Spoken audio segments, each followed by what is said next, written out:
आकाशवाणी भोपाल से प्रस्तुत हैं प्रादेशिक समाचार।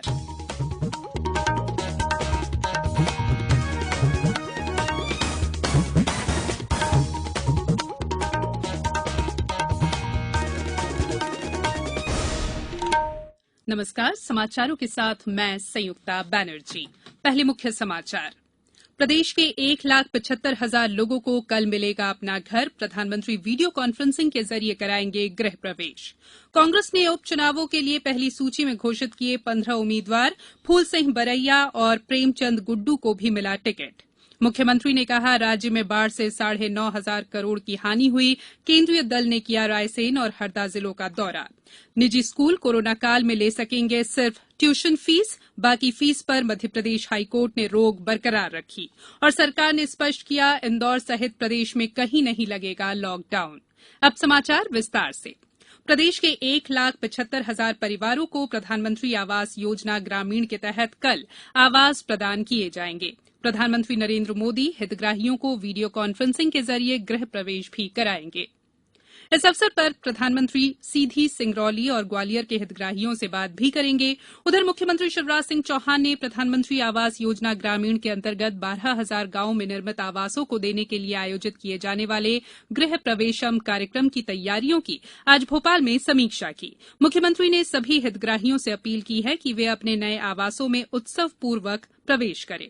देवास जिला कलेक्टर चंद्रमौली शुक्ला ने बताया कि जिले में योजना के अंतर्गत बने 1,883 आवासों में हितग्राहियों का प्रवेश होगा।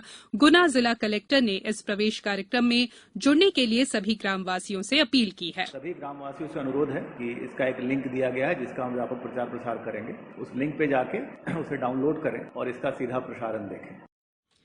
योजना में उमरिया जिले के 6,956 हितग्राहियों को स्वयं के पक्के आवास दिए जा रहे हैं। वहीं अनूपपुर जिले में 3,907 हितग्राहियों को आवास उपलब्ध कराए जाएंगे। कांग्रेस ने मध्यप्रदेश विधानसभा उपचुनाव के लिए आज अपने 15 उम्मीदवारों की घोषणा कर दी है। कांग्रेस के चुनाव प्रभारी महासचिव मुकुल वासनिक ने आज ये सूची जारी की।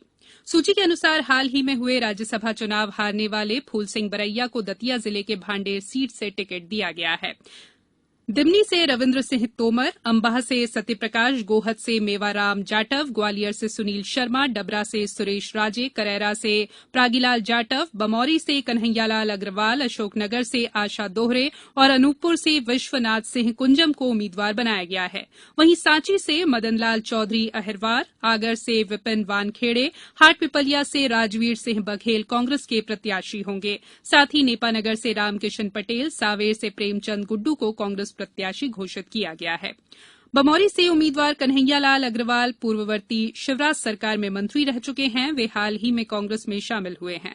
सावेर प्रत्याशी श्री गुड्डू सांसद भी रह चुके हैं। राज्य में कुल 27 सीटों पर निकट भविष्य में विधानसभा उपचुनाव प्रस्तावित है। हालांकि चुनाव का औपचारिक कार्यक्रम अभी घोषित नहीं हुआ है।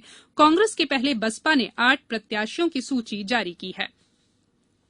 मुख्यमंत्री शिवराज सिंह चौहान ने कहा है कि प्रदेश में अतिवृष्टि और बाढ़ के कारण प्रारंभिक आकलन के अनुसार लगभग 9,500 करोड़ की हानि हुई है। श्री चौहान आज बाढ़ प्रभावित क्षेत्रों का अवलोकन और अध्ययन करने आए केंद्रीय अध्ययन दल के सदस्यों से चर्चा कर रहे थे। उन्होंने कहा कि प्रदेश के कुल 8,444 गांवों में नुकसान हुआ है। उधर केंद्रीय दल ने आज रायसेन, सीहोर और हरदा जिलों में अतिवृष्टि, बाढ़ और कीट व्याधि से फसलों को हुए नुकसान का निरीक्षण किया। इस दौरान दल ने रायसेन जिले के ग्राम मेड़की, पग्नेश्वर, धोबाखेड़ी, धनियाखेड़ी तथा महगांव में फसलों का निरीक्षण किया। कलेक्टर उमाशंकर भार्गव ने भ्रमण दल को नुकसान की विस्तार से जानकारी दी। वहीं हरदा जिले में भी केंद्रीय दल द्वारा बाढ़ प्रभावित क्षेत्रों का दौरा किया गया। इस दौरान उनके साथ कृषि मंत्री कमल पटेल भी थे। प्रधानमंत्री नरेंद्र मोदी ने कहा है कि राष्ट्रीय शिक्षा नीति 21वीं सदी के भारत को नई दिशा देगी। 21वीं सदी में स्कूली शिक्षा पर राष्ट्रीय सम्मेलन को संबोधित करते हुए आज श्री मोदी ने कहा कि राष्ट्रीय शिक्षा नीति नए भारत की आकांक्षाओं, अपेक्षाओं और आवश्यकताओं को पूरा करने का माध्यम बनेगी। प्रधानमंत्री ने कहा कि बच्चों में गणितीय और वैज्ञानिक सोच का विकास करना अत्यंत महत्वपूर्ण है। इस अवसर पर शिक्षा मंत्री रमेश पोखरियाल निशंक ने कहा कि राष्ट्रीय शिक्षा नीति का मुख्य जोर वैज्ञानिक सोच के साथ विद्यार्थियों का समग्र विकास करना है। ये समाचार आप आकाशवाणी भोपाल से सुन रहे हैं। हमारे समाचारों को अब आप कभी भी और कहीं भी अपनी सुविधा के अनुसार सुन सकते हैं। ये समाचार बुलेटिन यूट्यूब, ट्विटर और फेसबुक पर AIR न्यूज भोपाल पेज पर सुने जा सकते हैं। इसके अलावा आप हमारी वेबसाइट newsonair.com पर या AIR न्यूज ऐप पर भी समाचार सुन सकते हैं। ब्रेक के बाद समाचारों में एक बार फिर आपका स्वागत है। मध्य प्रदेश उच्च न्यायालय ने राज्य के निजी स्कूलों को सिर्फ ट्यूशन फीस लेने की मंजूरी दी है। वहीं कोरोना काल में अन्य फीस वसूली पर लगाई गई रोक बरकरार रखी है। मुख्य न्यायाधीश अजय कुमार मित्तल और जस्टिस विजय कुमार शुक्ला की युगल पीठ के समक्ष निजी स्कूलों की ओर से शपथ पत्र पेश कर बताया गया कि उन्होंने महामारी की अवधि के दौरान ट्यूशन फीस के अलावा किसी अन्य मद में फीस नहीं वसूली है। कोर्ट ने सभी पक्षों की सहमति से मामले की अगली सुनवाई 23 सितंबर निर्धारित की है। मुख्यमंत्री शिवराज सिंह चौहान ने मुरैना जिले के दिमनी विधानसभा क्षेत्र के ग्राम रतिरामपुरा में कल आमसभा को संबोधित करते हुए कहा कि कोरोना काल में जो भी बिजली के बिल आए हैं उनका भुगतान सरकार करेगी। उपभोक्ताओं को चालू महीने से बिल भुगतान करना होगा।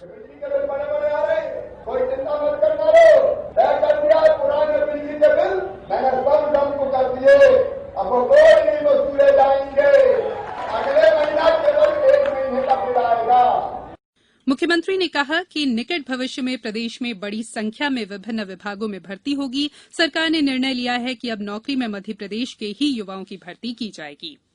राज्य सरकार ने आज स्पष्ट किया है कि इंदौर में 13 से 20 सितंबर की अवधि में लॉकडाउन लगाने संबंधी सोशल मीडिया में चल रही खबरें निराधार हैं।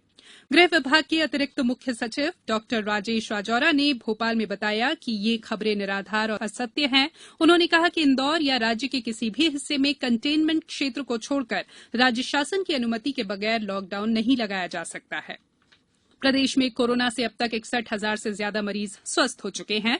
वहीं लगभग 18,000 सक्रिय मरीज हैं। इंदौर जिले में कोविड-19 के 326 नए मामले आने के बाद यहां संक्रमितों की संख्या बढ़कर 16,000 से अधिक हो गई है।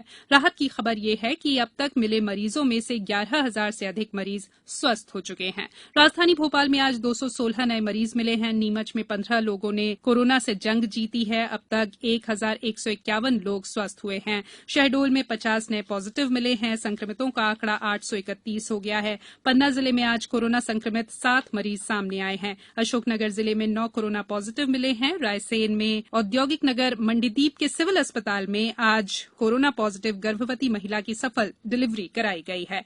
महिला की कोरोना पॉजिटिव रिपोर्ट 7 सितंबर को आई थी। छिंदवाड़ा जिले में 31 और बैतूल में 49 नए संक्रमित मिले हैं।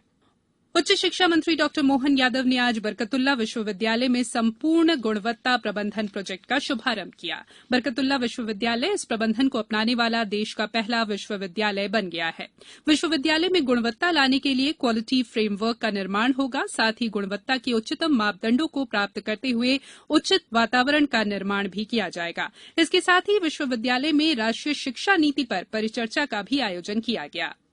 पत्र सूचना कार्यालय भोपाल द्वारा पोषण आहार आज के संदर्भ विषय पर वेबिनार का आयोजन किया गया। कार्यक्रम में वरिष्ठ पोषण और आहार विशेषज्ञ अमिता सिंह ने कहा कि सही पोषण हमारे स्वस्थ जीवन का आधार है और भोजन में विभिन्न प्रकार के पोषक तत्व को शामिल कर हम मधुमेह, उच्च रक्तचाप और थायराइड जैसी बीमारी से दूर रह सकते हैं। चने या भुनी मूंगफली का उपयोग रोज होगा। साथ में हरी चटनी अगर मिल जाए और टमाटर की चटनी मिल जाए तो काफी हद तक पूरा पोषण अगर वो पर्याप्त मात्रा में बच्चे खाते हैं तो मिल जाएगा। वहीं दिल्ली से शामिल हुई वरिष्ठ तकनीकी सलाहकार न्यूट्रिशन मीता ठाकुर ने कहा कि हमारे यहाँ पोषण को ज्यादा महत्व नहीं दिया जाता। इसको हम स्वास्थ्य से जोड़कर नहीं देख पाते, जबकि हमें स्वस्थ रहने के लिए 80% खानपान और 20% व्यायाम का योगदान है। अब बात मौसम की। अगले 24 घंटों के दौरान प्रदेश के 15 जिलों में भारी बारिश होने की संभावना है। इनमें सिवनी, मंडला, बालाघाट, अनूपपुर, बैतूल, नरसिंहपुर, छिंदवाड़ा, हरदा, बुरहानपुर, खंडवा, खरगोन, बड़वानी, अलीराजपुर, झाबुआ और धार जिले शामिल हैं। पिछले 24 घंटों के दौरान प्रदेश के भोपाल, इंदौर, उज्जैन, होशंगाबाद, रीवा, शहडोल, जबलपुर और सागर संभागों में बारिश हुई। सबसे अधिक 11 सेंटीमीटर बारिश हाटपिपलिया में दर्ज की गई। अब कुछ समाचार संक्षेप में। अशोकनगर जिले में विधानसभा उपचुनाव की तैयारियां निर्वाचन आयोग द्वारा शासन स्तर पर की जा रही है। हरदा खरीफ उपार्जन के लिए किसान 15 अक्टूबर तक पंजीयन करा सकते हैं। उमरिया जिले में स्थित बांधवगढ़ राष्ट्रीय उद्यान में आज वन और वन्य प्राणियों की सुरक्षा में शहीद हुए वन कर्मियों के सम्मान में शहीद दिवस का आयोजन किया गया और सागर जिला कलेक्टर ने इंदिरा गांधी इंजीनियरिंग कॉलेज में बने स्ट्रांग रूम और मतगणना स्थल का आकस्मिक निरीक्षण किया। अंत में बुलेटिन के मुख्य समाचार एक बार फिर। प्रदेश के 1,75,000 लोगों को कल मिलेगा अपना घर। प्रधानमंत्री वीडियो कॉन्फ्रेंसिंग के जरिए कराएंगे गृह प्रवेश।